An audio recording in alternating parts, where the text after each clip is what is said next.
ल साथीहरु, पोखराको तालबिसीमा रहेको एउटा मुढाबाट चाहिँ पानी भक्का भक हुरहुरी आएको रहेछ। त्यो हेर्नका लागि अहिले मान्छेहरुको घुइँचो एकदमै बढिरहेछ। के छ कसो छ त्यहाँको अवलोकन हामी पनि गर्ने छौं। साथीहरु, हामी सिसुवाबाट आधा घण्टा तल खोलाको छेउ हुँदै अहिले रूपताल आइपुगेको छौं। तपाईहरुले रूपतालको यो ताललाई हेर्न सक्नुहुनेछ। भिडियो अन्तिमसम्म हेर्दै गर्नु होला। हामी चाहिँ तालबेसीमा मुढोबाट पानी निक्लेको ठाउँ पनि तपाईहरुले देखाउने नै छौं।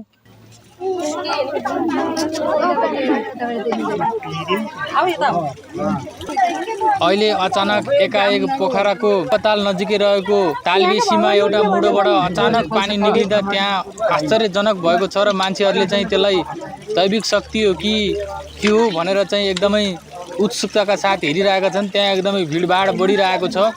त्यही ठाउँ अहिले तपाईहरुलाई हामीले देखाउँदै छौं।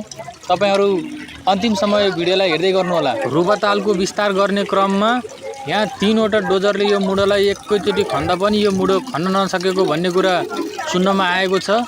त्यस्तै गरी यो मुढामा दैविक शक्ति हो भनेर चाहिँ विश्वास नगर्ने, अन्धविश्वासी हो, ढोगी हो भन्ने 3 जनालाई यही बेपत्ता गरेको भन्ने कुरा पनि सुनिएको छ। तपाईहरु पनि यहाँ आएर एकचोटी दर्शन गर्न सक्नुहुनेछ जलदेवी माताको।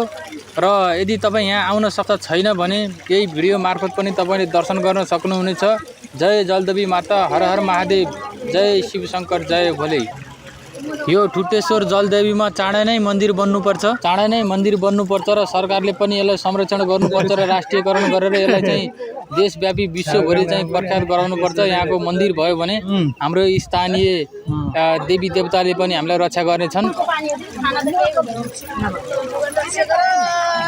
ल जलदेवी माताले सबैको रक्षा गरून्, कृपा गरून्। अब यति भन्दै आजको फेरि भ्लग पनि यही अन्त्य गर्न चाहन्छौँ है। अब हाम्रो भ्लगलाई चाहिँ लाइक, कमेन्ट, शेयर, सब्स्क्राइब गरिदिनु होला सबैजनाले।